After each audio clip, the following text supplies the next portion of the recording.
talk to you about kind of like situational awareness. It's a I only tell funny stories because they're just better. But you know, we all start off in our career in law enforcement in some fashion, some form of fashion. And whether you're just a civilian shooter, CCW, where you are today is going to be different than where you are tomorrow in the future, right? So we're doing these operations down in South Padre Island. Specifically, we're doing helo insertion, so they started sending us to shooting schools. We're wearing flight coveralls and balaclavas and MP5s and all this other cool stuff, and we're going to jump out of an H-60 and take drug dealers down on the beach. So, I mean, got to understand, as a young guy, I'm like, oh my God, are you serious? Like, we're practically a little bit, like, this actually might make us a little more elite than the Eagle Scouts. So I was pretty excited about that, right? Because they do, I think actually we're the last line of defense, and then it's Eagle Scouts, then us. And it's pretty much like the first and last line of defense, like a mega squad.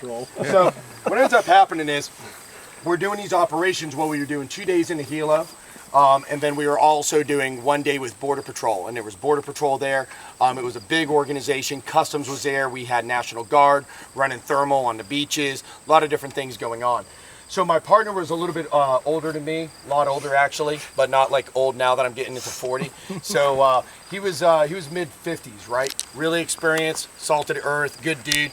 And we're driving in the Suburban. And one thing you gotta understand about Border Patrol is they only know, I shit you not, 2 speeds. Either we're stopped or it's literally pegged, like past 120 and like in a Suburban with a shitty metal cage where you're getting that like sway. We're like, I don't necessarily know if he checks the tires, but like we're really, and we're on a 2-lane old road coming out of Boca Chica Island over near the Mexico border. So we're flying and we're talking and we're shooting the shit like dudes do, and all of a sudden he's like, did you see that? And I'm like, look at me, he's like, boom, we're slowing down now. And I'm like, holy shit.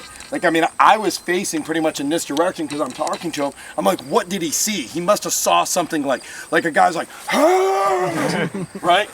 Maybe there was a fire or something, maybe a red car. I don't even know at this point, right? So he turns it around like Dad used to, right? Spins that shit around. Well, we start going down the road and he stops and I'm on this side. This is where he saw it. And he looks over and he's like, you see that? I'm like, I'm young, man. I just want to please, dude. I want you to know, like, I am a ninja, you know? Like, if you were like, I'm going to throw it, all right? You want me to sweep the leg? I'm going to sweep the leg, okay? Like, I am going to bring it at this level, and I can't figure it out. I'm looking, and I don't see shit except woods and grass, and I'm looking. I'm like, fuck. He's like, you see that right there? So now he's like right there, which is another indication that it's actually really, really close to me, which I'm thinking like, I gotta be able to see this. And he's like, thank God he answers his own questions. Cause now he's like, you see that way that grass is bent down right there? The grass, I'm now staring at the tall grass that's like this. I'm like really staring at it hard. He says, see how it's bent? Somebody's just been through there. I can kind of see that now. I can kind of see maybe what he's talking about where it goes off into the woods. But my problem is he saw that while we were pegged in a Suburban doing about 130 miles an hour. So when he pulled his gun and got out of the fucking car, I pulled my gun because in law enforcement we'd call that a clue. He just saw that at 130 miles an hour. So when he pulled his gun, I'm like, my gun's pulled too. We're going, right? We start going a little deeper and a little deeper in. And I'm thinking right about now as I'm wearing blue and he's wearing green, I really wish I had some green on right now, okay? Because he's wearing complete OD and I'm like wearing navy blue. I might as well have had purple on for all intents and purposes. But I'm thinking maybe if there's some water nearby, once I dive in that, you may not see me, okay? So this uniform could, under the right circumstances, pay off. Well, we get up to this location by the trees and boom, Popeye's chicken, gallons of water. So he's like, the coyote's been through here. We're close. Okay, we're close. Like close to what? You know what I mean? Like what are we, I mean, how close are we to whatever this is? I mean, obviously we're talking about people here, and some guy picked people up, took off, left food.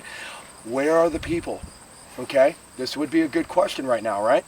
So now we're sitting there, we get to a certain point, and he bends down, and this is what he does. He's like, points to me. He's like, and I'm like, I don't know the code for don't split up.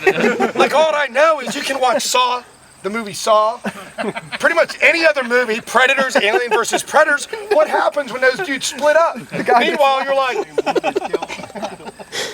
Right? That's what happens when you split up. I know this. And now he's walked off. Right? So now I'm like... Caw-caw!